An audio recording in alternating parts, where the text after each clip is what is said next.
নমস্কার বন্ধুরা, স্বাদে বাঙালিয়ানা চ্যানেলে সকলকে স্বাগত জানাই। আজকে আমি একটা চিকেনের রেসিপি বানাবো, সেটা হচ্ছে পুরো গোটা মশলা দিয়ে। এটা আমি আমার বোনের থেকে শিখেছি, তাই আপনাদের সঙ্গে আজকে শেয়ার করছি। 1 কিলো 300 চিকেন আছে, 3টে মিডিয়াম সাইজের পেঁয়াজ আছে, একটা টমেটো বীজ ছড়িয়ে নিয়েছি, রসুন নিয়েছি, 4টে কাঁচা লঙ্কা নিয়েছি, ফোড়নের জন্য শুকনো লঙ্কা, একটা তেজপাতা, 5 ফোড়ন, বড় এলাচ, দারচিনি, ছোট এলাচ, গোলমরিচ, লবঙ্গ 4-5টা, আর গোটা লঙ্কা, শুকনো লঙ্কা বীজ ছড়িয়ে কেটে নিয়েছি। আদা বাটা নিয়েছি, কাশ্মীরি লঙ্কা কালারের জন্য, হলুদ গুঁড়ো আর অল্প একটু জিরে গুঁড়ো নিয়েছি, লবণ, সরষের তেল। কড়াইটা বসিয়ে দিয়েছি, এখন আমি তেল দেব। তেলটা এই চিকেনে একটু বেশি লাগে, পরিমাণ মতন তেল দিয়ে দিলাম। এটা এখন গরম হতে দেব। এখন আমি ফোড়নটা দিয়ে দেব। তেলটা আমার গরম হয়ে গেছে, শুকনো লঙ্কা তেজপাতা দিলাম, এখন দিচ্ছি 5 ফোড়ন, লবঙ্গ, গোলমরিচ, 2 রকম এলাচ, দারচিনি। এটা এখন একটুখানি সুন্দর একটা গন্ধ বেরোনোর অপেক্ষা।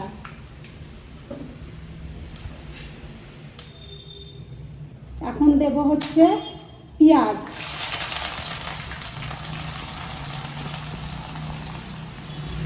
পেঁয়াজটা এখন একটু সুন্দর করে ভেজে নেব, বাদামি কালার করে।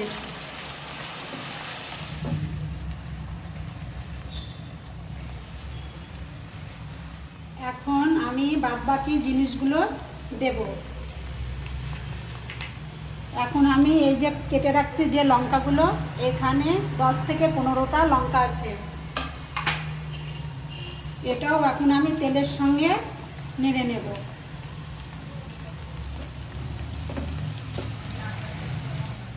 দিয়ে দেব রসুনটা, টমেটোটা,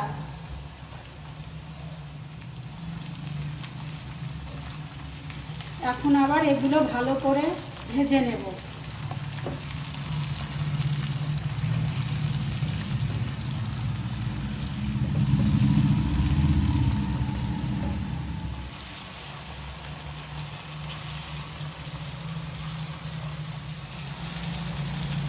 এখন আমার পেঁয়াজ, টমেটো, এই মশলাগুলো খুব সুন্দর করে ভাজা হয়ে গেছে। হচ্ছে লবণ।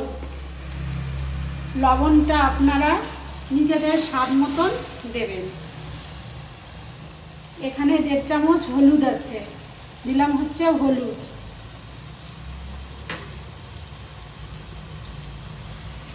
এটাও একটু নেড়ে নেব।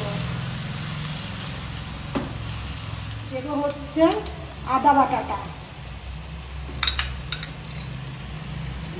এখানে শুধু বাটনার মধ্যে আদাটাই বাটা হবে।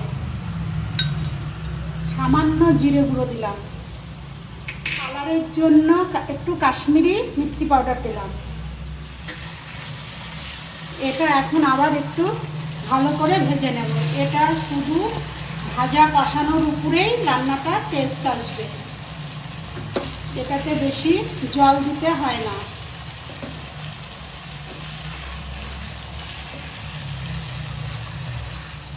এখন এটা আমার কষানো হয়ে গেছে। দেব হচ্ছে কাঁচা লঙ্কাগুলো, দিয়ে দেব চিকেন।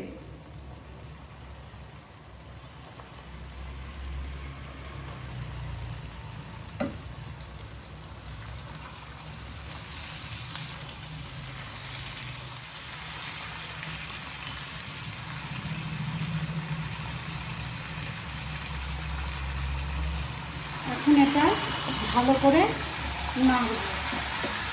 এই চিকেনটা এখন যত ভাজবো তত টেস্ট হবে।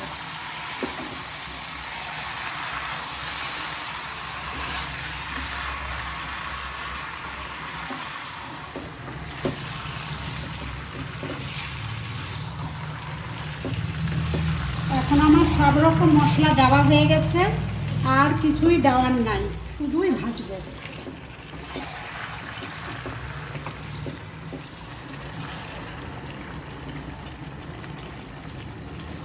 মাংসের তেলটা বেরিয়ে গেছে। এখন এরকম করে পুরো চিকেনটা এই তেলেই সিদ্ধ হবে। পরে আমি হালকা জল দেব, অল্প, এটার কোনো ঝোল হয় না। এই দেখুন, এটা কোনো আমি গ্যাস কমিয়ে রাখিনি, গ্যাসের হিট বাড়ানোই আছে। এটা চটজলদি রান্না হয়, অল্প মশলার, শুধু লাগে একটু তেলটা বেশি, কেননা তেলেই এটা ভাজা হয় মাংসটা, যার জন্য শর্টকাটের রান্না। পুরো গোটা মশলা, যারা হয়তো বাইরে থাকেন, তারা মশলা টশলা বাটার ঝামেলা, তাদের জন্য এটা খুবই ভালো, ঝটপট হয়ে যাবে, বাটাবাটির কোনো ঝামেলা নেই। চিকেনটা অনেকটাই ভাজা হয়ে গেছে, আর এই রকম করে তেলের মধ্যেই ভাজা হবে। আর এই যে গোটা গোটা লঙ্কাগুলো দেখছেন, এই লঙ্কাগুলো খেতে ভীষণ ভালো লাগে। এই তেলে যে ভাজা হচ্ছে চিকেনটা, তার থেকে পুরো মাংসের ভেতরে অবধি মশলাটা চলে যাবে, তার জন্যই এটা খেতে এত টেস্ট হয়। আর এই রকমই তেল থাকে। দেখুন, এখন আমার এই চিকেনটা পুরো জল শুকিয়ে গেছে। আমি কিন্তু একবারও ঢাকা দিইনি, কেননা হাই হিটে আমি চিকেনটাকে ভাজছি। এই চিকেন বানাতে হলে যত ছোট কাটবেন তত সুসিদ্ধ হবে আর ভেতর অবধি যাবে। সামান্য গরম জল দেব, জলটা ভালো করে ফুটিয়ে দিব। এই জলটা যখনকার চিকেনটা হবে, জলটা পুরো যখন শুকিয়ে যাবে, তখনই আমি চিকেনটাকে নামাবো। যে জলটা আমি দিলাম, এটা পুরোপুরি সিদ্ধ হওয়ার জন্য, বাদবাকিটা সিদ্ধ হবে, আমি জল শুকানোর পরে নামাবো। দেখেন বন্ধুরা, দেখতে কত সুন্দর হয়েছে। এখন আমি চিকেনটাকে ঢাকা দিয়ে দেব, 5 মিনিট হতে দেব। এখন আমি এটাকে খুলে দেখব। দেখুন বন্ধুরা, কত সুন্দর তেল বেরিয়ে গেছে। এটা এখন রান্নাও হয়ে গেছে, খুব সুন্দর। এই রকম চিকেন বানালে আপনারা রুটি, পরোটা, লুচি, নান, যার সঙ্গেই খাবেন, ফ্রাইড রাইস, পোলাও, প্রত্যেকের সঙ্গেই ভালো লাগবে খেতে। বন্ধুরা, একবার হলেও রান্না করে খেয়ে দেখবেন, খুব ভালো লাগে, অনুরোধ রইল। আমি নামিয়ে নেব, এটা আমার হয়ে গেছে।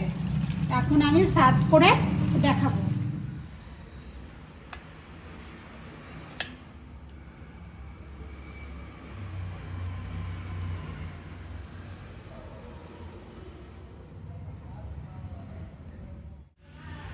এই যে আমার এখন এটা সার্ভ করে দেখালাম। থেকে শেষ অবধি রান্নাটা দেখার জন্য অনেক ধন্যবাদ। একটা লাইক, শেয়ার, কমেন্ট করতে আপনারা ভুলবেন না। আপনারা লাইক, কমেন্ট, শেয়ার করলে আমার আরও আগ্রহটা বেড়ে যায়। আমি এমনি রান্না করতে খুব ভালোবাসি, আর আমি প্রত্যেকের লাইক, কমেন্ট, শেয়ার দেখি। তাই আপনারা আরও আগ্রহের সঙ্গে আমাকে একটু সাপোর্ট করবেন। আপনারা সাপোর্ট করলে আমি একটু এগিয়ে যেতে পারবো।